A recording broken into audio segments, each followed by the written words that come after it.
Pray with me. God, may the words of my mouth and the meditations of all our hearts be acceptable in your sight, our rock and our Redeemer. Amen. Last spring, Dana and I took members of our youth group on a mission trip to DC. We had the opportunity to listen to a speaker named Alan Banks tell us about his experience of homelessness.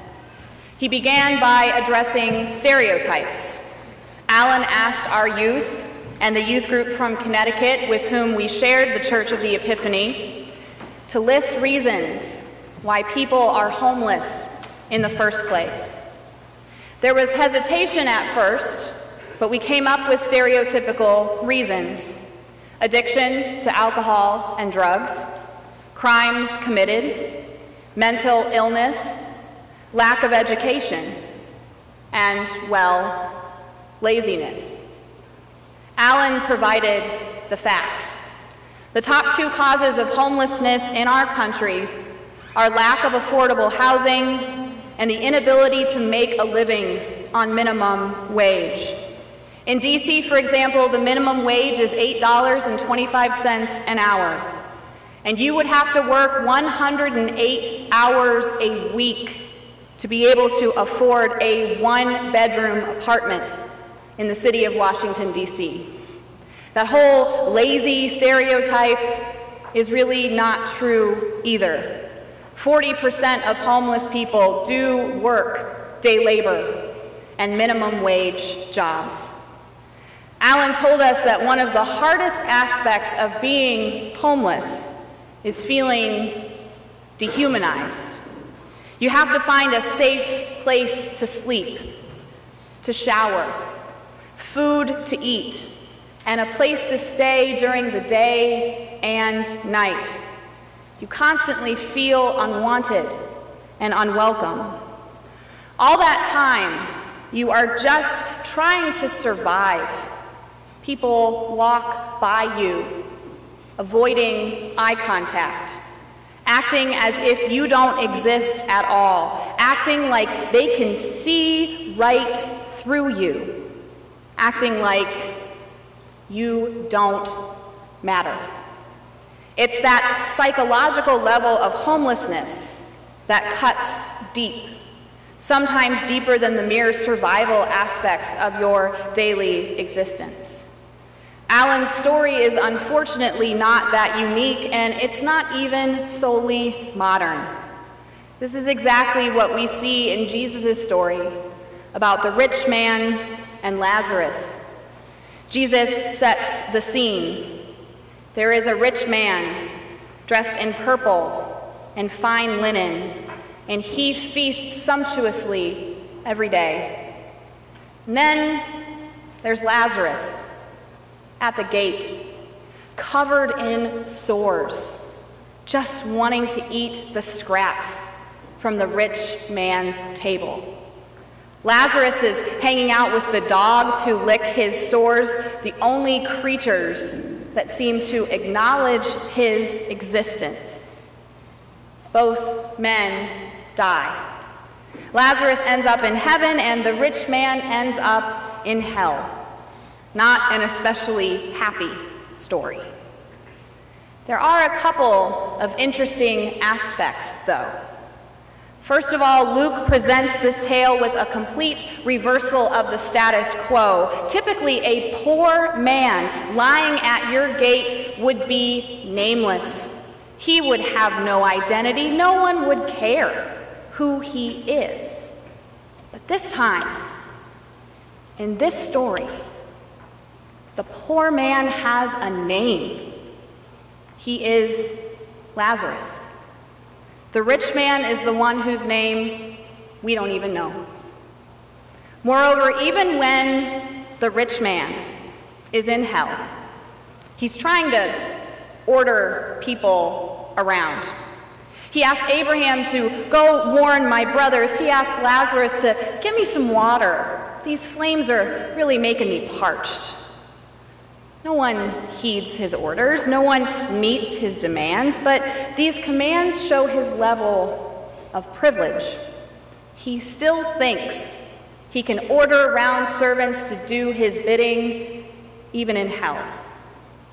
Now, Luke describes Jesus' ministry as bringing good news to the poor.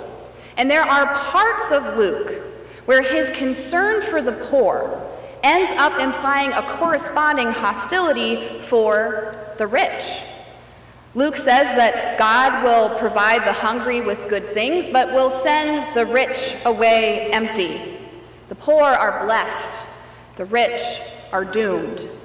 Last week we heard Luke record Jesus saying that you cannot serve God and wealth. But today is the harshest story of all. The story of a rich man in hell and Lazarus, the poor man, named and claimed by God in heaven. You know what would have completely changed the story? If the rich man had actually taken a break from all that feasting, gone out to his front gate, and invited Lazarus to come on in for dinner. And let me give you clean clothes while I'm at it. And do you want to take a bath before we eat? And do you need a doctor to look at those sores? And do you have a place to sleep tonight? With great power comes great responsibility. One of the moments I was most proud of our youth on that mission trip to DC was when we prepared a meal at the church for dozens of homeless men and women. We got assigned our stations. We chopped and cooked and cleaned and set up tables and put out games to play and made popcorn and lemonade for appetizers to welcome our guests to that church basement. We greeted our guests. We sat down with them at table and we had simple conversations. We just talked. And it allowed all of us to be seen and see, to know and be known by God and by one another. Looking around that room and seeing our youth engaged in this level of personal conversation and discovering commonalities was probably one of the best moments of my ministry at Pilgrim so far.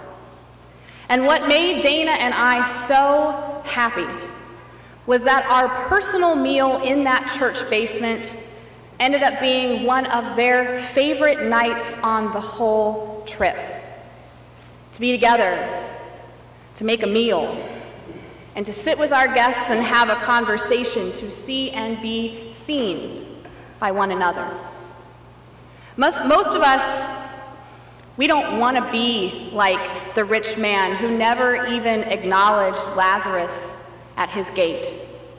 And we have opportunities to serve and acknowledge the humanity of our neighbors, to make them feel known and loved by God. Every month, we have the chance to serve at Bristol Lodge Soup Kitchen in Waltham. It's not the easiest time of day or day of the week, but it's a way to prepare a meal for those Lazaruses who live close by. It's a tangible way to acknowledge the divine spark in one another. So Lazarus is named. The rich man is not. Lazarus ends up in heaven. The rich man does not. Talk about an alarm clock story. I contrast Lazarus's tale and even the formative experience of our youth in DC with a homeless man in Cleveland I remember distinctly from my childhood. You have to understand that the Cleveland Browns, as much as I love them, are often painful to watch, especially when you have season tickets like my family did for years. But there was a while there that every game I attended with my dad or my grandpa, the Browns would actually win. So my grandfather deemed me the Browns' good luck charm, and I got to go to games all the time. Missing kickoff is a cardinal sin in my family, and we would have to descend flight after flight of stairs to get down to the old municipal stadium right on the shores of Lake Erie. Following after my grandfather, who's 6'4" and was a scout in the Army, is not exactly an easy thing to do. And I tended to get very easily distracted by a homeless man I came to love.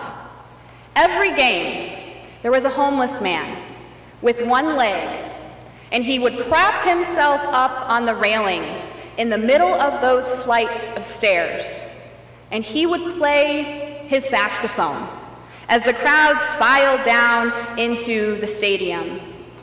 I always wanted to listen more. He was so good. But we couldn't miss kickoff, and my dad didn't want me to get crushed by the crowds behind us, so he would hurry me along past the man. Browns fans loved him. Even the Cleveland police never bothered him. He was there every Sunday, without fail, playing his saxophone. I remember him and his music so vividly, and I regret that I never took the time or had the courage to just say hello and ask his name. As much as I came to identify that homeless saxophone player with game day and spending time with my father and grandfather, I never took that next step of somehow, some way, acknowledging him. It may seem like Jesus is asking a lot of us today. There are a lot of Lazaruses in our midst, after all. But I think Jesus is asking us to recognize God in one another, and to recognize God especially in the lost and the least. To recognize the divine light in people who may not see it or feel it in themselves. It's our job as followers of Jesus to see the light and help others to tend the holy fire when they need our help.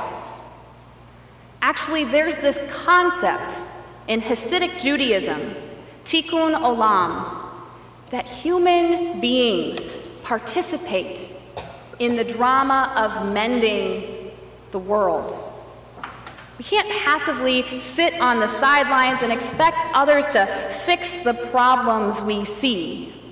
We have to be active co-creators with God. Greg Mobley, my former Old Testament professor, describes tikkun olam like this. Before time, the blinding infinite light exploded into 1 billion sparks. But this creation of the many left the one diminished.